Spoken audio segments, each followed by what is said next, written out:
இப்போ கொஞ்ச நேரத்துக்கு முன்னால் இங்கே போனேங்க. கலைஞர் ஐயாவுடைய மணிமண்டபத்துக்கு போகிறதுக்கு முன்னால் சொன்னேன், ஆனால் அங்கே போயிட்டு நான் இங்கே வரவான்னு கேட்டேன். வாண்ணே, நீ பாட்டுக்கு வா, அங்கே வா, இங்கே ஆள் போட்டிருக்கேன், நீ போய் உள்ளே போயிட்டு பந்தோசம் நிறையா கொடுத்தாங்க. உள்ளே போனே கூட்டத்தை கட்டுப்படுத்த முடியல. உள்ளே போகிறேங்க, அது சமாதி இல்லைங்க, அது சந்நிதி. திமுக தொண்டன் ஒவ்வொருத்தருக்கும் அது ஒரு குலதெய்வ கோயில்.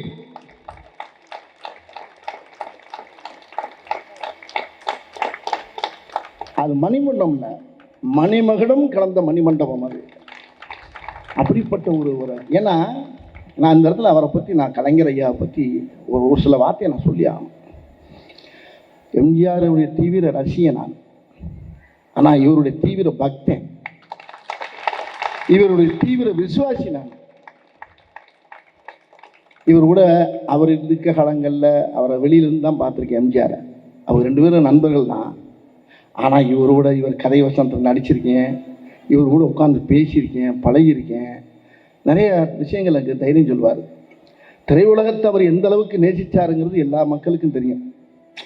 நான் அந்த கவிநடையில் பேச தெரியாது, என்னுடைய என்னுடைய என்னுடைய லாங்குவேஜிலே பேசினேன். அவர்கிட்ட போய் நான் சொன்னேன், திரையுலகத்தை அவர் எப்படி நேசித்தார், திரைப்பட கலைஞர்களை எப்படி நேசித்தாருங்கிறது எல்லா மக்களுக்கும் தெரியாது. ஒரு தடவை 23ஆம் புலிகேசிங்கிற படத்தை ரிலீஸ் பண்ண முடியலை. அப்போ கலைஞர் ஐயாட்ட போயிட்டு ஃபோன் பண்ணி கேட்குறேன், ஐயா சண்முகன் என்கிட்ட ஃபோன் பண்ணி, ஐயா அப்பாட்ட பேசுகிறேன் அப்படின்னு. ஐயாட்ட அப்படின்னா பேசுகிறேன், என்ன கொடுத்துட்டார். உடனே ஃபோன் போட்டால் உடனே எடுப்பார். எடுத்து அவர்கிட்ட சொன்னேன், ஐயா உங்களை பார்க்கணும் தலைவரே அப்படின்னேன். என்னடா வடிவேலு, என்ன பிரச்சனை, எதுவும் பிரச்சனையா? ஒன்றும் இல்லை, அந்த புலிகேசி படம் ரிலீஸ் பண்ண விட மாட்டேங்கிறாங்க, ராஜா குதிரையில் போகக்கூடாதுங்கிறாங்க, அது ஏதோ புழுக்கு ராசியில் ஏதோ பஞ்சாயத்தான், ராஜா குதிரையில் போகாமல் குவாலிஸ்ல ஆடா போவார்,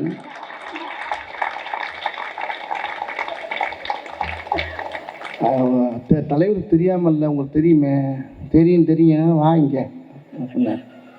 ஒன்று இந்த படத்துடைய தயாரிப்பாளரை கூட்டிகிட்டு அவர் என்கிட்ட சொல்கிறார், தயாரிப்பாளர் 23ஆம் புலிகேசி படத்துடைய தயாரிப்பாளர் என்கிட்ட சொல்கிறார். நான் போனேன், 7 நிமிஷம் தான் டைம் கொடுத்தார். 22 நிமிஷம் அவர் இதுக்காண்டி பேசுகிறாரு. சமூகநாதா அந்த ராஜாவுக்கு போடியா அப்படின்னாரு. நம்ம ராசாவுக்கு போட சொன்னார். அவர் போட்டவுடனே, ஏயோ ராஜா குதிரையில் போகக்கூடாங்கிறாங்களாம் இல்லையா, அது என்னன்னு பார்த்து உடனே இது போகிற மாதிரி ஏற்பாடு பண்ணியா குதிரையில்னாரு. நீ ராஜா தானே என்று அவரை கலாய்க்கிறார். வச்சுட்டு அதுக்கப்புறமா சொல்கிறார், இப்படி தான்யா ஓ எம்ஜிஆர் அப்படின்னாரு. என்னைய சின்ன ஒரு வகுத்த கலைக்கிச்சு எனக்கு.